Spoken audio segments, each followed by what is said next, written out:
So welcome back to the True Crime Real Estate Podcast, where the listings are real, but the past is never disclosed, especially in the crawl space of this house we're going to be talking about this week.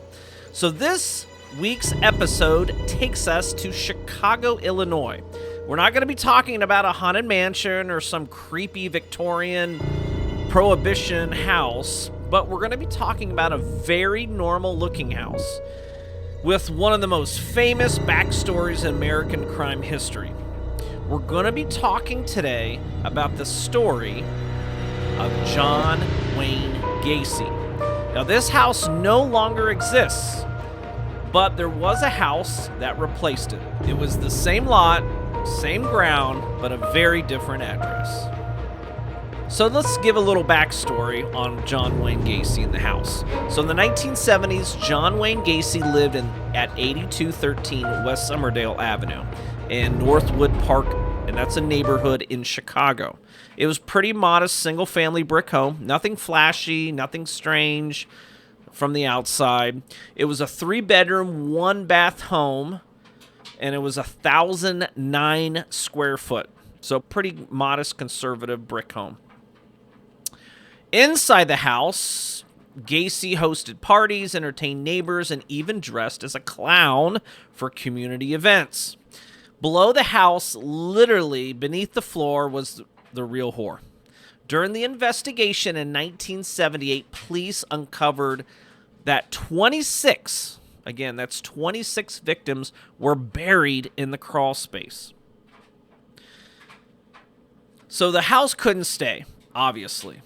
So after Gacy's arrest and conviction, the house was permanently stigmatized. Stigmatized in real estate terms mean that there was something bad about it. Not necessarily a haunting or a murder, but could be. And there was no scenario where that house could ever be sold, rented, or repurposed. So there was no renovation that could ever fix what was under that floor.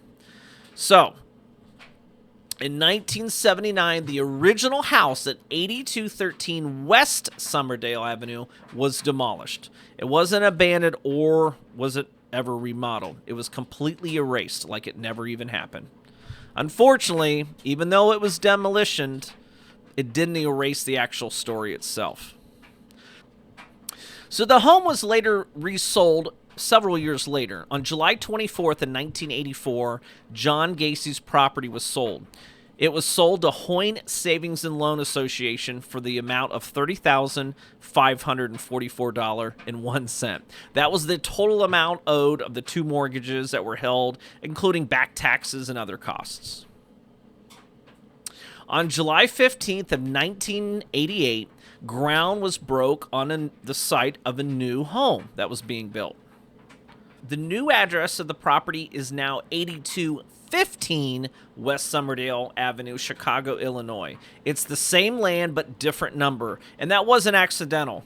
They tried to change the address to reduce the psychological stigma of the property itself. So the house that sits there now at 8215 West Somerdale Avenue is a 3-bedroom, 2-bath, 2,500 square foot home. It was built in 1986, and it's a pretty nice modern-looking home, actually. Zillow estimates it at $539,000. It was actually sold for $395,000 on April 16th of 2021. Now, something that I noticed on this home that was unique, this home was listed back in 2019, July 9th of 2019, and this home went on market and went into contract 3 different times before it actually ended up selling not quite a year later. In my real estate career, that's pretty weird. That means basically that someone purchased the home. For some reason, the contract fell apart and went back on market. They found a new buyer, and that contract fell apart. They went back on market again and found a new buyer, and eventually it sold. So it actually had to go through 3 buyers before it actually changed hands about a year later in April of 2021. This property falls into Taft High School, which the schools are average. 5 out of 10 high school, 7 out of 10 elementary and middle school. So if you may be interested in purchasing this property, Zillow has this valued at $539,000, which actually isn't too bad. That's a little over $200 a square foot, which is pretty fair, even in Midwest standards. So this is just another example that the John Wayne Gacy's house reminds us that true crime isn't always about haunted buildings. Just think about the Chris Watts episode that we did last week. Now, this original house at 8213 is gone, and then the new house at 8215 stands now in its place. Two different structures, but the history's still buried beneath that. So I hope you enjoyed this episode of the True Crime Real Estate Podcast. Make sure you subscribe and leave a review, and join us for next time as we explore another property where the past still whispers through the walls. See you next week, everybody.